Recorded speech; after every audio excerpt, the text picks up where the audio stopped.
മരിക്കാൻ എനിക്ക് ഭയമില്ല. പക്ഷേ മടങ്ങി വരുമ്പോൾ ഈ ഭാരതഭൂമിയിൽ തന്നെ ജനിക്കണം. 3 തവണ ഭാരതത്തിന്റെ പ്രധാനമന്ത്രിയായ അടൽ ബിഹാരി വാജ്പേയിയുടെ വാക്കുകളാണിത്. നമുക്ക് സുഹൃത്തുക്കളെ മാറ്റാം, പക്ഷേ അയൽക്കാരെ മാറ്റാൻ കഴിയില്ല എന്ന് വിശ്വസിച്ച അദ്ദേഹം പാകിസ്ഥാനുമായി സമാധാനത്തിന് ശ്രമിച്ചു. എന്നാൽ പതിവ് പോലെ ചതിയിലൂടെ കാർഗിലിൽ അതിക്രമിച്ചു കയറിയവർക്ക് സൈന്യത്തിലൂടെ അദ്ദേഹം നൽകിയ മറുപടി ഭാരതത്തിന്റെ ആത്മവീര്യം ലോകത്തിന് കാണിച്ചു കൊടുത്തു.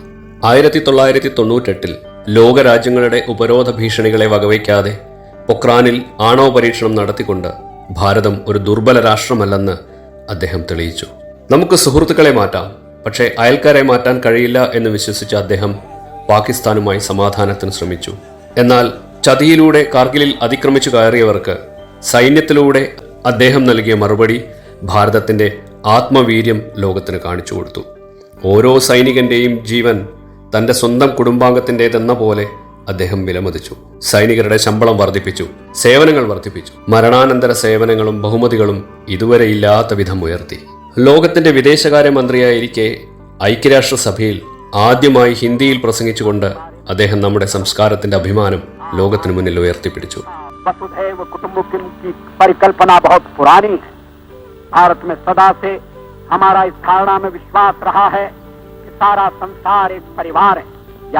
രാഷ്ട്രീയ വൈരികൾ പോലും അദ്ദേഹത്തിന്റെ പ്രസംഗങ്ങൾ കേൾക്കാൻ പാർലമെന്റിൽ കാത്തിരിക്കുമായിരുന്നു.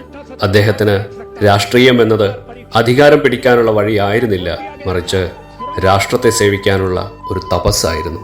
1924 ഡിസംബർ 25 മധ്യപ്രദേശിലെ ഗ്വാളിയോറിൽ ഒരു സാധാരണ കുടുംബത്തിൽ ജനിച്ച ആ കുട്ടി ഭാവിയിൽ ഭാരതത്തിന്റെ വിധി മാറ്റി എഴുതുമെന്ന് ആരും കരുതിയിരുന്നില്ല. രാഷ്ട്രീയത്തിലെ അജയ്യനായ പോരാളിയായിരുന്നപ്പോഴും അദ്ദേഹത്തിന്റെ ഉള്ളിൽ സദാ ജ്വലിച്ചിരുന്നത് മാതൃരാജ്യത്തോടുള്ള അടങ്ങാത്ത ഭക്തിയായിരുന്നു. 3 തവണ ഭാരതത്തിന്റെ പ്രധാനമന്ത്രിയായി. ആദ്യം 13 ദിവസം മാത്രം, അടുത്തത് 13 മാസം. 13 ദിവസം മാത്രം നീണ്ടുനിന്ന ആ മന്ത്രിസഭ രാജിവെക്കുന്ന ദിവസത്തെ അദ്ദേഹത്തിന്റെ പ്രസംഗം ഏതൊരു രാഷ്ട്രീയ പ്രവർത്തകനും പഠന വിഷയമാക്കാവുന്നത്ര ഉയർന്ന തലത്തിലുള്ളതാണ്. भारत का पक्ष रखने के लिए मुझे विरोधी दल के नेता के नाते जेनेवा भेजा था और पाकिस्तानी उसे देखकर चमत्कृत रह गए. उन्होंने कहा कि ये कहां से आए, क्योंकि उनके यहां विरोधी दल का नेता ऐसे राष्ट्रीय कार्य में भी सहयोग देने के लिए तैयार नहीं होता. वो हर जगह अपने सरकार को गिराने के काम में लगा रहता है. ये हमारी परंपरा नहीं है, ये हमारी प्रकृति नहीं है.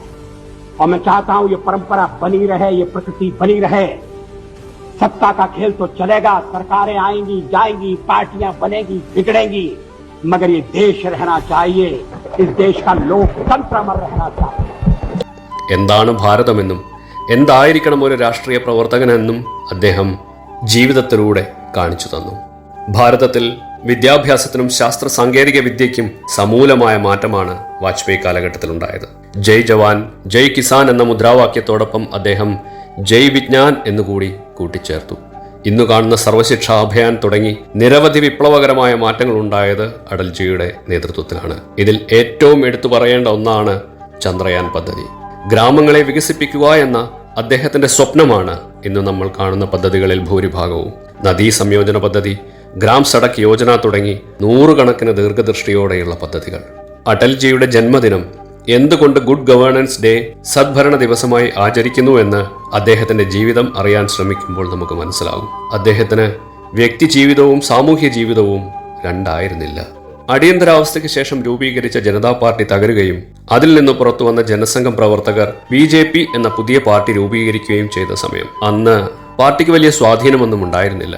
പ്രവർത്തകർ വളരെ നിരാശയിലായിരുന്ന ആ കാലഘട്ടത്തിൽ ഭാവിയിൽ തന്റെ പ്രസ്ഥാനം ഭാരതത്തെ നയിക്കുമെന്ന ശുഭപ്രതീക്ഷയോടെ അദ്ദേഹം പറഞ്ഞ വാക്കുകൾ: അന്ധേര ഛായേഗ, സൂരജ് നിക്കലേഗ, കമൽ ഖീലേഗ. ഇരുട്ടു മാറും, സൂര്യൻ ഉദിക്കും, താമര വിരിയും.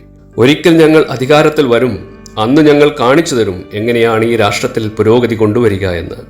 ലോകത്തിനു മുന്നിൽ ഭാരതം തലയുയർത്തി നിൽക്കുക തന്നെ ചെയ്യും എന്ന് അദ്ദേഹം ആവർത്തിച്ചു പറയുമായിരുന്നു. ഹാർ നഹി മാനൂങ്ക, റാർ നഹി ഠാനൂങ്ക. ഞാൻ തോൽവി സമ്മതിക്കില്ല, ഞാൻ പോരാട്ടം നിർത്തുകയുമില്ല. കോൺഗ്രസ് നേതാക്കളും സോഷ്യലിസ്റ്റ് കമ്മ്യൂണിസ്റ്റ് നേതാക്കളും വന്ന് അദ്ദേഹത്തെ പരിഹസിക്കുമായിരുന്നു. എന്നാൽ അവരുടെ എല്ലാം കാലത്ത് തന്നെ കേവലം 16 വർഷത്തെ കാത്തിരിപ്പിനൊടുവിൽ ഭാരതത്തിൽ BJP സർക്കാർ അധികാരത്തിൽ വന്നു. അടൽജിയുടെ സ്വപ്നങ്ങൾ പലതും പ്രാവർത്തികമാക്കാൻ അന്ന് കഴിഞ്ഞില്ല. അതിനുള്ള ഭൂരിപക്ഷം അന്ന് അദ്ദേഹത്തിന് ലഭിച്ചില്ല. എന്നാൽ അദ്ദേഹത്തിന്റെ സ്വപ്നങ്ങൾ ഇന്ന് യാഥാർത്ഥ്യമായിക്കൊണ്ടേയിരിക്കുന്നു. 2018 ഓഗസ്റ്റ് 16 ആ മഹാമനീഷിയുടെ ഭൗതിക ശരീരം വിടവാങ്ങിയപ്പോൾ വിതുമ്പാത്തൊരു രാഷ്ട്രസ്നേഹി പോലും ഉണ്ടായിരുന്നില്ല. തന്റെ കവിതയിൽ അദ്ദേഹം പാടിയതുപോലെ, മരിക്കാൻ എനിക്ക് ഭയമില്ല, പക്ഷെ മടങ്ങി വരുമ്പോൾ ഈ ഭാരതഭൂമിയിൽ തന്നെ ജനിക്കണം.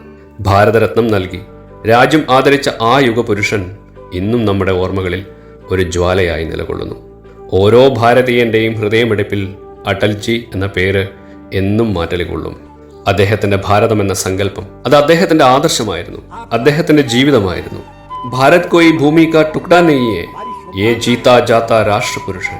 ഭാരതം എന്നത് വെറുമൊരു മൺകട്ടയല്ല, അതൊരു ജീവനുള്ള രാഷ്ട്രപുരുഷനാണ്. संख्याबल के सामने सर झुकाते हैं और आपको विश्वास दिलाते हैं कि जो कार्य हमने अपने हाथ में लिया है वो जब तक राष्ट्रीय उद्देश्य पूरा नहीं कर लेंगे तब तक विश्राम से नहीं बैठेंगे, तब तक आराम से नहीं बैठेंगे.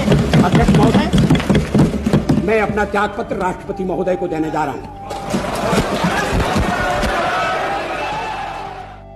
सत्ता का खेल तो चलेगा, सरकारें आएंगी जाएंगी, पार्टियां बनेगी बिगड़ेंगी, मगर ये देश रहना चाहिए, इस देश का लोकतंत्र अमर रहना चाहिए.